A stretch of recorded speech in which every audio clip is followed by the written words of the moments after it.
Hello and welcome. My name is Mary McElhatton. You are watching today's show on the Permission Mission here live in Las Vegas, Nevada at the WWDBTV. I have a very special guest here today. She is someone who is just a breath of fresh air, someone who's been in my corner for a long time, and I've watched you do amazing work. We have Denise. She is recently married, so I knew her as her last name, but we've got a brand new name, Talamantes. She is a mother. She's with the love of her life. You're a grandmother. You have three beautiful children, and you're passionate about wellness work. Yes, very. So you are the founder and CEO of the Wellness Center here in Las Vegas, Nevada, where you are Reiki master, resiliency coach. Also, you are trauma trained. So welcome, Denise, to the show. I'm so happy that you're here with us today. And what a great topic. I mean, Permission Mission is about normalizing the conversation of mortality. It also is normalizing really tough conversations. Trauma is one of those. Yeah, 100%. So what brought you into this line of work? So, that's a good question, Mary. So when I retired early from a government job, I knew I wanted to go into doing Reiki. And when I became a Reiki therapist back in the day, I use God a lot. So I hope you're okay with that. I'm okay with it. It's our show and you're my guest. So I got a God nudge that I would be working strictly with trauma clients. So sure enough, I was new at this. It was over 15 years ago. And I took out a Living Social coupon, and it's kind of like a Groupon. And I was getting back-to-back Reiki sessions, and they were all trauma, healing cancer, the loss of a loved one. And I knew, and I was ready, right? Some Reiki therapists were not, they don't want the trauma. They actually told me, I don't want to deal with trauma. I just want to, work, with regulating the body and balancing all the chakras. But for me, it was the science behind Reiki and also proving that there are backed up studies showing how Reiki actually helps with self-regulation, stress management, helps with healing, helps the body to just keep moving forward and just thriving. So I got into Reiki, and then I got married to a police officer. My ex-husband was a police officer for 16 years. So I was in that environment and I saw that, lived that culture, that demographic. And then when I went to work at the government, I was working again with first responders a lot. So it just kind of unfolded. And then I worked at a psych hospital. And again, I opened up the unit for first responders.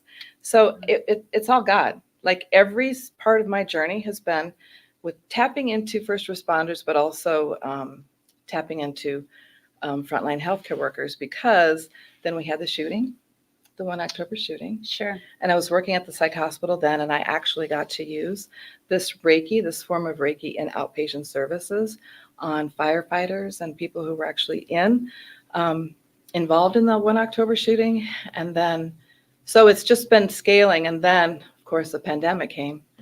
And wow, the blessing with the pandemic was that it elevated self-care and how important it is, right? Sure. It actually elevated Reiki because more people were learning about it because we're all home, and you can do long distance Reiki too.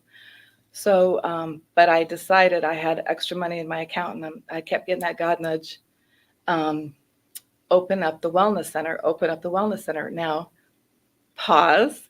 We've been in self-development work for a long time. A long time. And we know about manifesting and writing journals, right? Yes. Yes. And that was part of one of my intentions back in the day when we were going through all that self-development work. And everything just landed in my lap. And I found this beautiful location inside the atrium. There's waterfalls and running water and palm trees.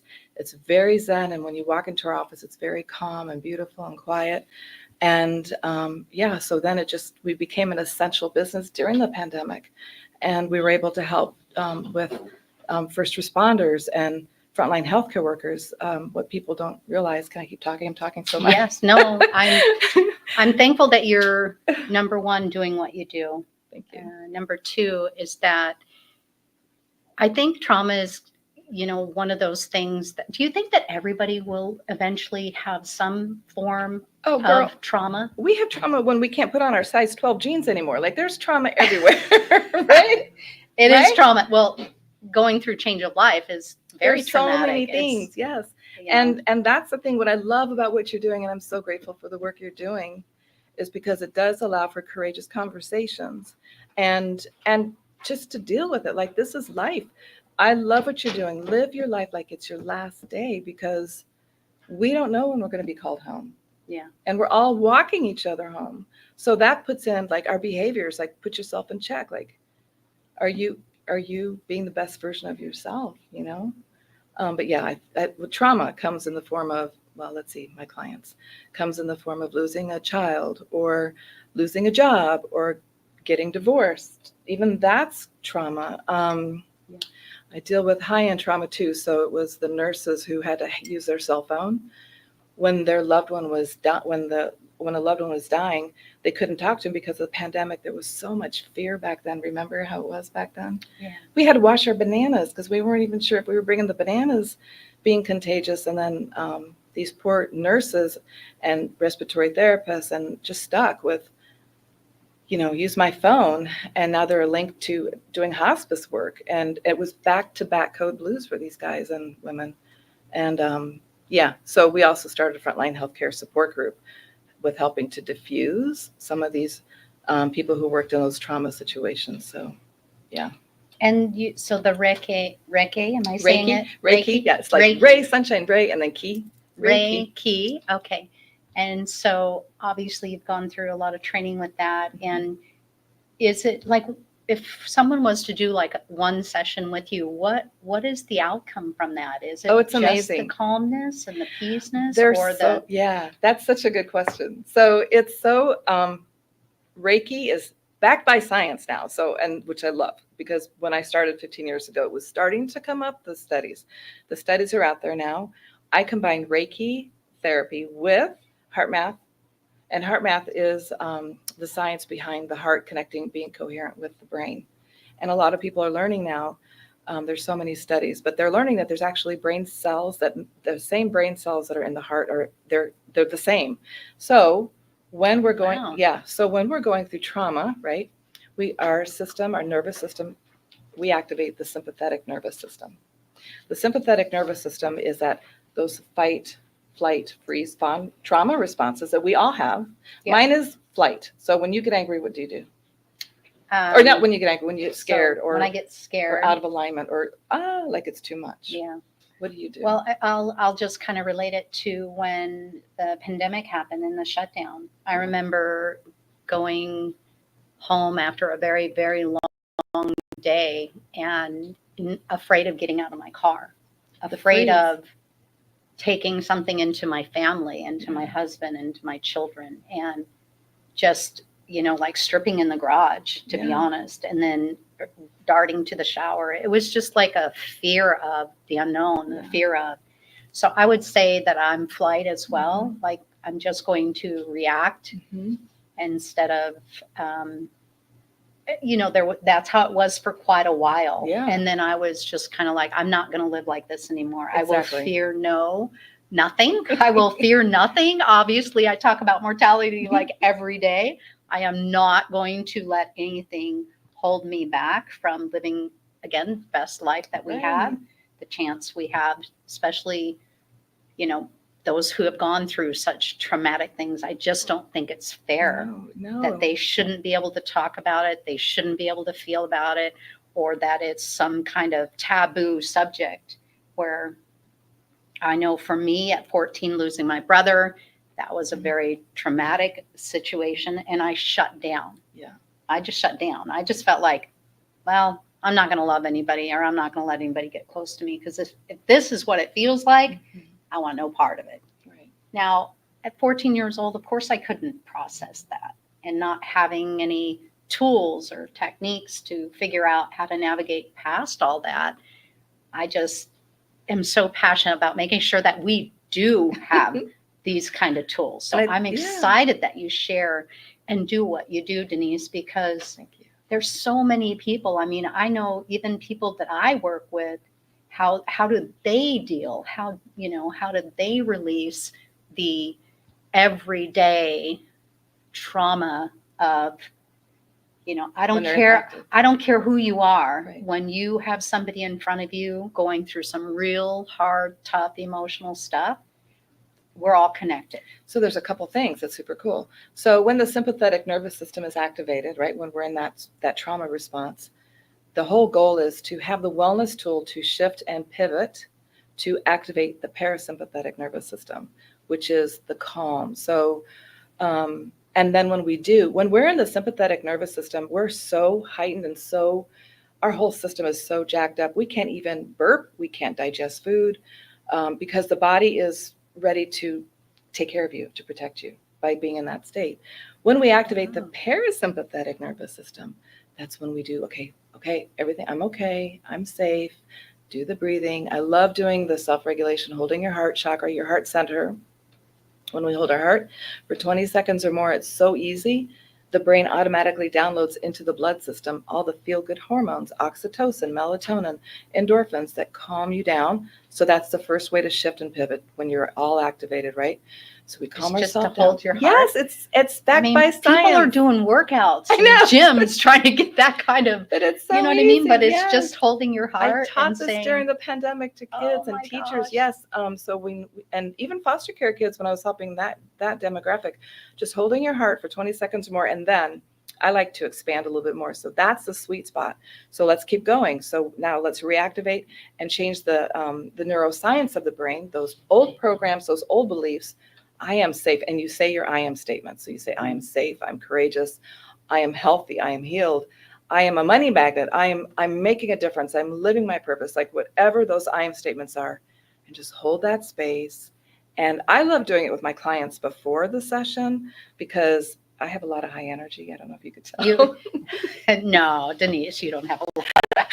You do have a lot. But your energy is like a good combination of high excitement with like a real grounding. Okay. So that's it's good. really Thank kind you. of fun because Thank you. there's some people who are so high energy, I'm like trying to keep up. Yeah. And then there's some who, are so low and I'm just like trying to push them. Yeah. But you're like right in the middle. Well, thank you. You're like right in the middle. But doing it in the very beginning of the Reiki session brings my energy, brings our energy, because I'm all about energy. That's my jam, right? Brings our energy the same. And it's amazing how a person and when you're calm, then you can think clear. If you're into sports, you can shoot your basketball, on point. You can talk and articulate. Speakers, when they calm themselves down, can speak better and speak more efficiently. So it's all for my practice for our wellness center, Optima Wellness Center. We use proven and backed by science, holistic, drug-free tools that help with activating the parasympathetic nervous system. And it's all about just getting the energy back into center and helping. And when we do that, then we can start the healing process, right? Yeah. So, so when someone's done with the Reiki session, and by the way, they're always confidential. That's the other thing. Okay. I'll have husbands and wives coming in. And the wife, what happened? I'm like, oh no, girl. Us nosy wives. I can't do that. Or same with children. I work with children. I like to have a parent in the room when I'm working with a child. When they're older, then I can, they can be by themselves. But it's just, and you can do Reiki on babies, on animals. I've been called, again, I'm handpicked by God. So I'm always that girl who's at, for instance, Walmart, and gentleman next to me falls to the floor and is going into a full-blown seizure. And all the people are screaming because they don't, I'm used to this, but they're not. So they're screaming and there's crowds forming. My husband's like screaming my name. What's going on? I'm like, and I just kind of lean down and I'm just holding him and I'm doing Reiki. He's having full-blown seizure, making sure he's on his side. And then as God would have it, a man slides in. He goes, "Are you a doctor?" I'm like, "No." He goes, "I am." Okay, great. And then a woman slides in. Are you guys medical? I'm like, "I'm Reiki." He's a doctor. "I'm a nurse." Excellent. So now I'm doing Reiki and just calming. When you can calm that nucleus, it trickles down. So then all of a sudden the manager comes, everybody back away, give him some space, quiet library voices. And when he woke up, it was not chaotic and screaming. It was like exactly how he was supposed to wake up to, right? Oh, God. Yeah, I know. So yeah, you do the same thing. This is what I envision for families who are prepared for end of life by having some meaningful conversations ahead of time. Because the day that my brother passed, again, just watching the chaos and just feeling the, like, oh my gosh, life is ending right now, like for everybody and everything. That's how I took it at Oh, that's 14. hard. And so I think what you do allows people to have a hope that, you know, that there's something, there's a great technique way of Yes. dealing with trauma. I think about the people with the hurricane right now. Oh, girl. And I know, praying. I mean, we've been praying too, and I've got a prayer chain going on. And, you know, it's like you can't stop things like that from happening.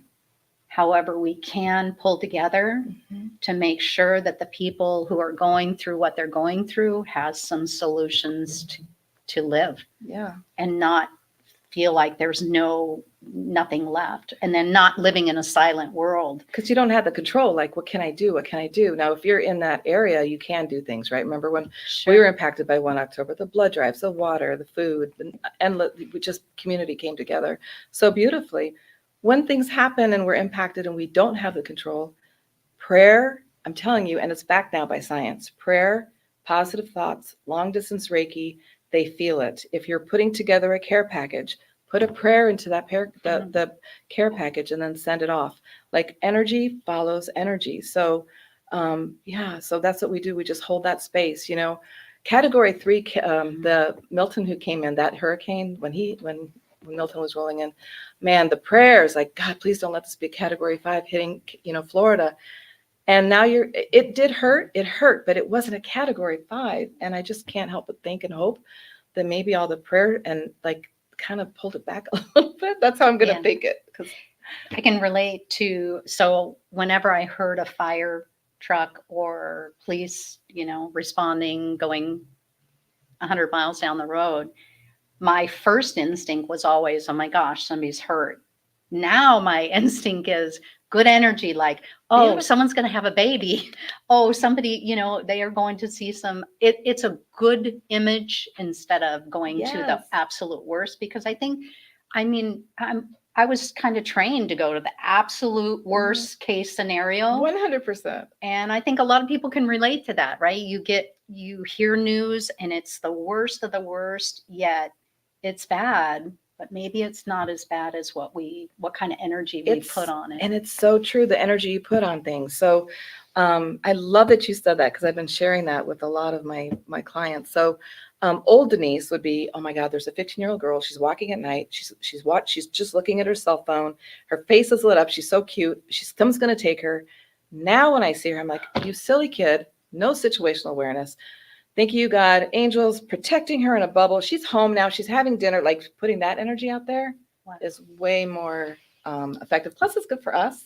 Sure. Yeah. Right? Yeah. Because I know as moms, I always see the worst. I know. Sometimes with my kids, you know, and I'm like, oh, the worst has happened. And it's like, all of a sudden I'll get a text.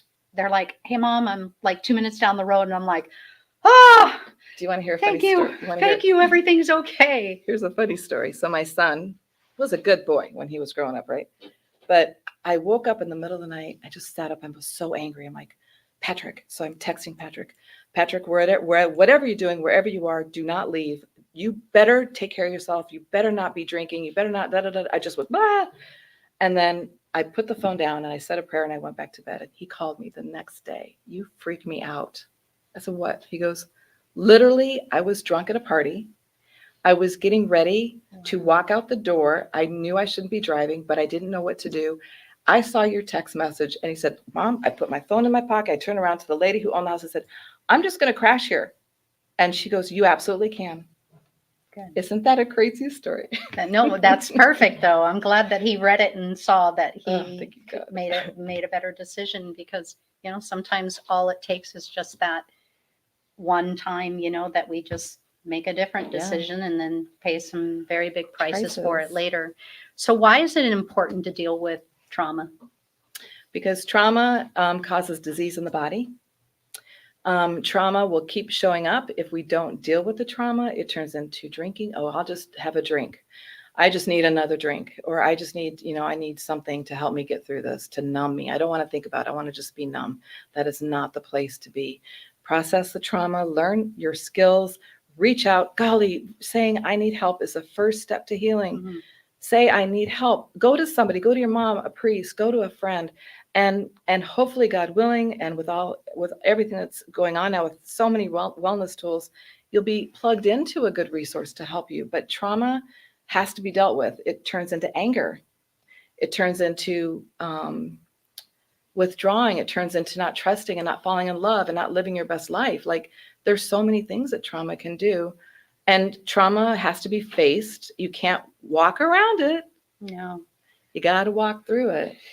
What's the saying? You can outrun just about everybody else, but you can't outrun yourself. And at the end of the day, there is that trauma. And, talking with and seeing in the world today how many, many people are passing away due to unnatural causes, due to tragedies, due to all that, my goal is to end that by facing the truth of that we're all going to die, and facing those conversations and I'm not saying it's going to change and stop all of it, but I do believe the more we resist it, the more it's persisting. So It is happening more and more because we're not being more aware. Like on the roads, I mean, just yesterday, twice almost accidents that I was in. Like I'm driving the speed limit, but they weave around me. And I always say, Mary, get the sign that you've been wanting to get and put it in your car. And that is a sign that says, I work for a funeral home. You're going to be coming soon to see me. I don't want to see Please slow down, some kind of sign that just says, because they get mad at me because I'm always going, I do my best. Now, I'm not an angel, but I do know that a lot of accidents are preventable. A lot of accidents are really big tragedies when you're going way over the speed limit. So we've got a chance if we're in the speed limit, and there's really no chance if we're not. Yeah. So I'm not a granny driver. I do drive the speed limit or a little bit with the traffic. However, the ones going 100 miles an hour, hard, especially here in Las Vegas. It is. We have a lot of different drivers. And not only Vegas, it's California, it's Illinois, it's Florida, it's wherever. I mean, people are becoming more and more just in the moment of autopilot versus the awareness of, oh my gosh, my life matters and your life matters. And let's just get connected with that. Like, let's just take a moment to breathe. I mean, it's proven that we're going 100 miles an hour because, even our text will ding like 3 times to remind you that there's a text there. And a person's talk about their physical reaction to it. I'm like, I know you're there. Like, feel like a dummy. I'm talking to my phone. Like, I get that somebody texts me, but I don't need to answer you right now. Like, I'm silly, right? But that's the world we live in. And so how do you in a healthy way deal with it? It's to just not, it's really to be detached. It's that is the biggest word, the power of no, and just being detached. Like, pause. Where are you putting your energy? Pause, breathe. Do I need to answer that phone? No. Is this person going to pull my energy down right now when I need to be at my game because I'm going into $1 million meeting? 100% I'm taking care of myself. Do you see? So it's always choosing and picking, where am I going to plug my energy into? I can go on. I love energy. So even when you're cooking, never cook food when you're angry, because your energy goes into that food and you're going to feed this to your family or your loved one. Don't do that. Oh gosh. Right? I need to check in. And no, look, I was just mommy. Cooking something last night. I'm like, it's 8:00 at night. I don't want to be cooking right now. Actually, not last night. It was a couple nights before that, because last night I cheated. I took the kids to McDonald's and my husband was like, what are you doing? We don't eat at McDonald's. We call that self-care for you. And I said, I just needed to grab something quick, And again, yes, I can make something really quick at the house too. So something that's interesting too is when you're in trauma, right? I'm always getting this question, what can I do for my friend who's in this space? Or, what can I do? And so this is a huge topic. So permission to ask for help when you're in trauma, permission to say, you know what? I really physically can't make dinner tonight and I could use your help. The more we get comfortable with asking and receiving is going to be very beneficial for the healing for trauma. So when my husband was healing esophageal cancer, he's a big type A man, type A personality. And we had the Taylor family, Rhonda Taylor and her husband. They were like, oh, we're taking care of the landscaping today. And he's like, no, no, no, no. And he's so sick. I'm like, baby, I can't do it. I'm taking care of you. Like, Yeah. can we? And he goes, okay, okay. And they came and they brought food and they did the whole backyard. Go, Rhonda. I know it. I'll never forget that. And he cried. He's like, thank you, because I couldn't do it. And as a man, he wants to be the provider and he couldn't do it. And so it's always asking for help, and also the power of prayer, the power of intention. So if you have a friend who's going through trauma, quiet yourself and just really send them some good energy, some prayer. Reiki, if you're a Reiki therapist, the Reiki people already know this, but send those great thoughts, because they really will feel it. It's very important. I saw something yesterday on Facebook. It was basically saying, instead of putting a person, the person who you just put down or made judgment on is really the person who needs a hug. Yeah. And I was like, oh gosh, this hit home for me. Yeah. I mean, because I get in my mode, where I'm just like, I'll make a judgment or I'll make a statement, and really the person just needed a hug. Maybe they're doing maybe the best they're in trauma. Maybe they are really going through some difficult times that is hard. Why is it hard for people to ask for help? Yeah, I don't know. I just, so we're so good at giving. We're so good at, oh, I'll do that, right? Especially women will. But when it comes to receiving, that is a gift. That is such a gift. We need to work on that. I just love when people are authentic and say, and I get this from my friend who trained me, Dr. Johanna O'Flaherty. She's a SISM trainer, and she's the world-renowned trauma person. So when a plane goes down, or during 9/11, she was the one that they call to work with the first responders to help with debriefings, to help them, right? Yeah. And she says, when a friend is going through trauma, don't say, oh, what can I do? Can I bring something? Heck no. You go make that pie, put a prayer in that pie, and you bring it to them. And if they don't eat it, who cares? But you just do it. Don't sit back and say, oh, what can I do? Or, I don't know what to do. No, we need to have a thought. We need to have action. So the action is, I'm praying for you. I'm getting my family to pray for you. I'm bringing over a casserole. If you don't eat it, stick it in the freezer.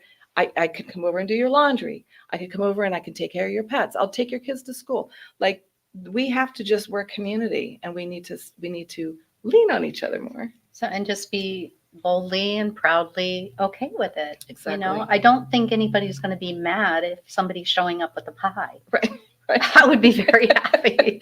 Or a casserole. Right. Even if maybe they said they didn't want it, or you know what I mean? Because I know we tip tap dance around death. So Johanna teaches us, right? So she teaches, so we both run this peer support group, and she teaches everybody, when you're having a friend in trauma, or if you're in trauma, ask for help. So when Johanna gets sick, she's like, darling, I need a bag of potatoes. Johanna, I'm on it. She's leading by example. She's leading by example. So now we know, and Denise, darling, could you bring me some chicken? Whatever, onions. I'm Johanna, I got you. Denise, I need a ride. I got you. Like, we just have to start finding people who can start leading by example and just saying it. So it's common, just like what you're doing. Yeah. What you're doing. I want it to just be just common, like normal, like it's okay, instead of being so afraid of it. Yeah. Yeah. I think for me, when I think about why we don't ask for help, it's more of, like, I should be able to do this type thing. Yeah. Yet, obviously, as I get older, it's not even a question of whether I need help or not. I need help. I don't move as quick as I used to. And so now I'm okay to finally just say, I need help, or I'm going to bed early. I don't feel like a bad mom if I say I'm going to bed early and I don't do all the 15, 20 things I used to do when the kids Right? were Oh, smaller. gosh. I'm like okay with it finally, but I know that it does take practice and some time. What for a person so the person who's not in trauma, so it's best that they just take action on just not asking what they need because Yeah. nobody knows what they need in No. trauma. It's the same with death. Nobody knows what they need when they're in the when they lost the love of their life, Right. or they lost someone so dear to them. Nobody knows. So why do you think people don't talk about death? Because I knew you'd be the perfect person to answer that. Death is scary. You know, it's so uncomfortable. It's so freaking uncomfortable. Um, uh, this is a true story. So my neighbor, she had cancer, terminal cancer, and her very best friend lived next door to her. They went to high school together. They bought a house when they were older. Their kids grew up together. And it was so sad because she would come over and I would help her with her ironing, right? And she would tell me in tears how her neighbor, her very best friend, is so afraid of being with her now that she's dying, that she cut off all communication, Wow. which broke her heart, and I'm sure it broke her heart too. But she was doing the best she knew how. Yeah. I think it's just fear, and this fear gets in the way. Do you think people think that it's like contagious or something? You know, I don't. I think maybe some people do. I think they just don't know what to do. They don't know Okay. how to handle it. So that's why giving them tools. For instance, this is really good information. And this goes to backed by studies what we do in our office. When someone comes in and they're dying, or they have a loved one who's dying, when you're with them, do you know that my energy, my heart, and because your body's electric and my body's electric. Yeah. So if let's say you just lost a loved one, if I come over and I just sit next to you, my heart rate and my electricity literally is recharging yours without saying a word. You don't even have to do anything. You don't even have to say the perfect thing. You don't have to bring over anything. Just being there and holding that space helps them to feel I'm safe and I'm protected and I'm connected, and it just is so powerful. And people don't know that. Yeah. I attended an E-TIP training, and I don't know if you know about TIP, but TIP is an amazing organization, trauma intervention. Suicide. I know that it's They TIP only suicide, or Well, no. So what they do is they're a group of volunteers who are heavily trained, and whenever dispatch is called during a critical incident, they show up. okay. So what they do is they just hold the space. So what in the training, the firefighter who's giving the demonstration said an example was a father accidentally left the back door open, and his 2-year-old little boy drowned. Yeah. And so TIP shows up, and all they do is they sit next to you. They give you a Kleenex. Here's some water. Do you want to use my phone? You're not allowed to say anything. You're just sitting there holding the space. There's so much chaos going on. There's the coroner, there's investigators. It's just horrible when there's a critical incident. And this poor man is so broken. And at the end, when everybody was gone, Tip is still with him, the volunteer. And he leans over and he goes, "Thank you so much. Your words of encouragement, everything you said, everything you did meant the world to me. It got me through this." And he didn't say a thing. He didn't say a thing. He just sat there and held the space. And that's what we can do. What a great tip. It's like the silent game. I play this with my kids in the car. Okay. When it gets too crazy, I'm like, all right, we are playing the silent game for 5 minutes. However, not to make, light. I'm trying to make light of it, but it's so true. We don't have to say anything. No. We just want to be in their moment. Just send them love. Yes. Send them encouragement. I think, I know for me, when I would attempt to fix it, like think I can fix this situation, it's always turned out bad. Yeah. It's just being with them. I remember I had one of my events, Permission Mission, one of my very first events. This has been several years ago, and there was a woman who had lost her child, and I was just letting her share, and it was just so beautiful for someone just to really just open up and share. And I noticed that a couple people wanted to run over and, run to her and like hold her. And something inside of me just said, wait, let her just be in her moment.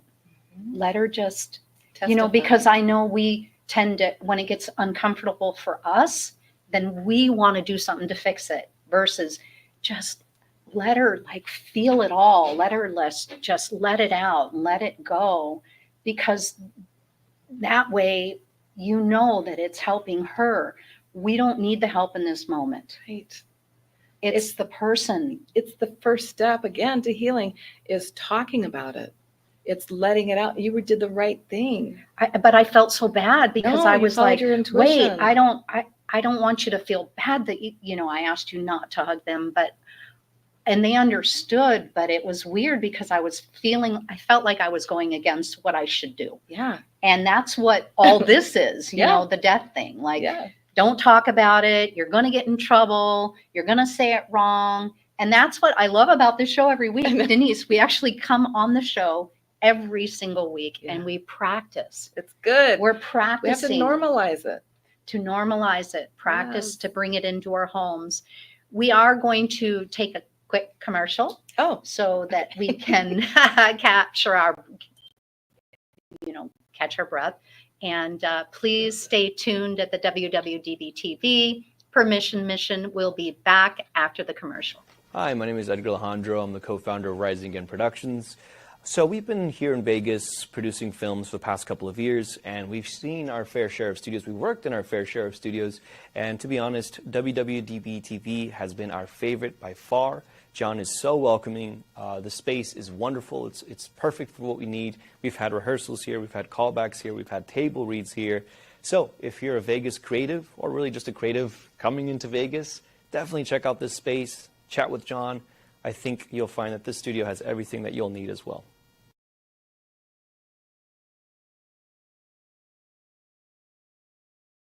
Welcome back to the Permission Mission Show. My name is Mary McElhat, and I'm your host today. We are here with Denise Talamantes. She is, you're not recently married. Oh, 2 years. 2 years. Okay. 2 years. She's been married to the love of her life. We are talking about trauma. We are talking about ways that we can overcome these hard, difficult topics: mortality, suicide, trauma, critical catastrophes. I mean, we need to be able to come together and talk openly, boldly, and proudly about it together. So, Denise, what are the signs for a person to recognize that they have trauma? Because I wonder if people think that they don't. It's a really good question, and it's being brought up more and more when people are, especially around vicarious trauma, like if you're a police officer, or if you're a firefighter, or you work in hospice. Vicarious trauma is seeing repeated critical incidents or repeated events that you hold on to. So over time, or let's say you've been in a traumatic event, let's say your friend is all of a sudden, they're not taking a bath. They have dirty hair all the time. You're like, okay. For men, they stare off into space. They do. They'll just stare off into space and keep looking. And you're like, what are you looking at? They stare off into space. They're detached. They call out from work. They don't show up. You'll notice they're drinking more. Hey, let's go drink. Let's go. And then when they drink, there's a change of behavior that gets a little bit dark sometimes. Sure. Right. And then you're like, okay. And then if they keep doing this cycle, this is not normal. This is not how I know Kathy. Kathy doesn't act like this. Or angry all the time. Angry, short temper. What's going on? You're not yourself. Like, oh, wait. Oh, she just lost her husband and she's angry. She's going through some anger right now. Or freezing up. Again, with that trauma response. Freezing up and not engaging. Look, when my dad passed away, my mom was in the house and she had all the curtains. It was so dark and trails. I hope she doesn't mind me telling the story. Trails of Kleenex all over the house, and every TV was on in every room. And those are huge signs, right? Sure. So I walked in. It'd been about 2 or 3 weeks. And I gently raised the blinds, brought in some sunshine, cleaned up the mess, turned the TVs down, turned them off. It's just whatever, if someone's behavior is not how they were before. Oh, here's another one. This is a good one. I just had a client. Everything's great. Everything's fine. I'm happy. Everything's going. Let's go, let's go, let's go, let's go. Busy, busy. I'll do that. I'll do that. And then you're like, you were just in a critical incident. What? This is not normal. Interesting. Yeah. So it can go the complete opposite. Mhm. Now, another sign is, because that's the thing, that's why it's so hard with suicide, because they were always happy. We don't understand. They were doing more things than normal. They were doing more things than normal is the sign. That's a sign. Giving things away. Here, I don't need this anymore. Oh, you know what? And you're like, what's going on? You're not going anywhere, right? Yeah. So it's just really being mindful about watching those things. Sometimes it could be overeating. It could be not eating. It could be self-medicating is the biggest one. But those things. Which is a really big, I mean, is that still an issue going on with the medication and pharmaceutical stuff? And Yep. like, I don't want to get 100%. too down into the rabbit hole. However, Oh, I yeah. think that Yeah. that is And then you got a fentanyl. problem, right? Yeah. And then That is a problem we're still dealing with today. I think we've been dealing with it for a very long time, whether it was fentanyl or it was something else or opiates or whatever. It's just been around for a long time. So Yes, it is. And it still is, because people just want to be numb. They don't want to have to think about it. Now, here's the thing. Let's talk about it, because let's talk about it before you get to that place. That's the thing. That's what you're doing. yes, Let's talk about it before. So look, okay, so we know some of these things might be happening now that John is gone. And we're here for you. We're bringing over food. We've got, plug them in, when you're ready. The thing is, when someone goes through something really traumatic, the brain literally explodes. Like they run through a red light if they're driving. That is the worst time to sign legal documents.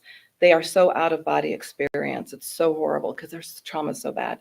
You can't even do therapy, not even for like the first week. It has to be more of, they have to come back in to the body, realizing what's, and then the trauma, and then starting to heal the trauma. So yeah, there is a process to it, and the body keeps score. So another thing you mentioned is, if you don't take care of this trauma, if you don't go into therapy, or if you're not debriefed, or go into Reiki therapy, or do some self-care, the body keeps score. So yes, because we have cortisol dumps and all these toxins, and it'll get locked into your joints. It'll create the migraines. It creates heart issues. So much fibromyalgia. I'm not a doctor. I don't pretend to be, but it affects the body. If you read there's a book called The Body Keeps Score, actually, and it's kind of clinical, but it shows that that's why you need to. So another good thing to do is, and we learned this when we went to a training at Metro. A group of Israelis came to teach us and help us, because we were I was with all the EAP programs with Metro and the firefighters and everybody, and how to process all this. And when you're in an event and you're like, if you're just dealing with so much trauma, literally wipe your arms and wipe your torso and shake your hands. Shaking is so good. Get it off of me. shaking So is kind of good. good. It's good for the lymphatic, right? Yes. But also it's kind of I know Dan, my husband, Dan. Yeah, I know that. Husband Dan. Everybody knows Dan. He does kind of it's a form of Lymphatic draining. What is it? What is it? I'm trying Cortisol. to, like a cortisol. Tai Chi or Oh. something like that. Yeah, Tai Chi. And that's like the energy and all Yes. that. And I love watching it. It's very, very cool to watch. I don't do it myself, but maybe one of these days. But I am all into, again, making sure that we just talk. Yeah, it's normal. Even if you don't know what to say, talk, Yeah. ask. And if you need help, you can even, and I don't want to I'm there. So if someone needs to talk, I can plug you in. That's kind of what my God gift is. I know a lot of people, and I can connect you to really good resources to help you. And that's what you do too. So just get plugged in. Get plugged in. You can always go to permissionmission.com And you also can go to Denise's website. It's www.optimawellnesscenter.com here in Las Vegas. And, you know, we're here for anyone who feels like it's just too much to deal with on your own, too much to not, that's keeping you from asking for help. I think that it just sucks when we feel like we have to just deal with things on our own that we're not even capable of dealing with, you know, and this is what is so important to have, you know, some knowledge. And even if you're with someone who's at the last stages of their life, that's such a sacred moment. I don't know if you've talked about that yet with your podcast. Absolutely. There's been a couple people on this show who So are important. fortunate to, I had Lynette McCauley, and yeah. she's held the hands of several friends and family members. And as far as I'm concerned, that is like hitting the lotto. Yeah. I really believe it's like hitting the lotto. And I also believe any funeral home or any funeral that you can attend, any funeral, wedding, baptism, any of those things, attend, because what's so cool about a funeral setting is that it grounds us. It brings us to a place where our heart is open. We get in touch with our emotions that are good emotions. I'm not thinking about paying bills. I'm not thinking about doing anything other than being in the moment with that family, being there to acknowledge the life well lived for the person who passed, no matter what age they are, because whatever, all ages go. And that's another thing we've got to normalize, is the fact that death is not just for elderly people or sick people, or, you know, death is for me. It's for you. It's for any of us who are alive. And there's no better time to talk about it than now. And even when you're at that place, when it's end of life, it's about the energy now. That person who is in hospice, I do Reiki at ER and in hospice too. Okay. Because at end of life, you want to also relieve the stress, right? Because when you can relieve the stressors, because they're saving all of their energy for their very last breath. So make it peaceful. Like, always have that conversation. I love this, and I know you talk about this. There's end of life doulas. What do you want if you know that your time has come? What do you want to do? Do you want to have candles lit? Do you want to have Christmas music played? Do you want to have your loved ones in? This one person had a horse come in at the end of life because they wanted their horse to come in. There's so many cool things you can do, but to bring it, and always, and you know, everyone's afraid, oh no, they're dying, they don't want to touch the body. No, Touch the body. Get some essential oils, lavender, so they smell lavender, and rub their hand. You guys hear this, kids? You guys hear this? This is what I'm going to be doing, is asking you at that time to put some candles, burn some candles, also put some beautiful lotion. I've always loved my hands and my feet rubbed, and it's kind of one of my treats that I do ask, especially my feet. I'm like, hey kids, if you want something for dinner, especially Priscilla, I'm like, Priscilla, if you want something for dinner, rub my feet for 10 minutes. That's it. That's all I'm asking. So we are to the end of the show. Thank you all for tuning in. If you would like to get into contact with Denise, please do reach out. Her website again is www.optimawellnesscenter.com here in Las Vegas, Nevada. You can always get in touch with me to get in touch with Denise through the permissionmission.com. Remember, we are live every week. Hold on to the 5-second rule. Favor inside, favor who you are. Take care of yourself. Be safe out there. Also value everyone and everything. We'll be back next week. Until then, have a great week.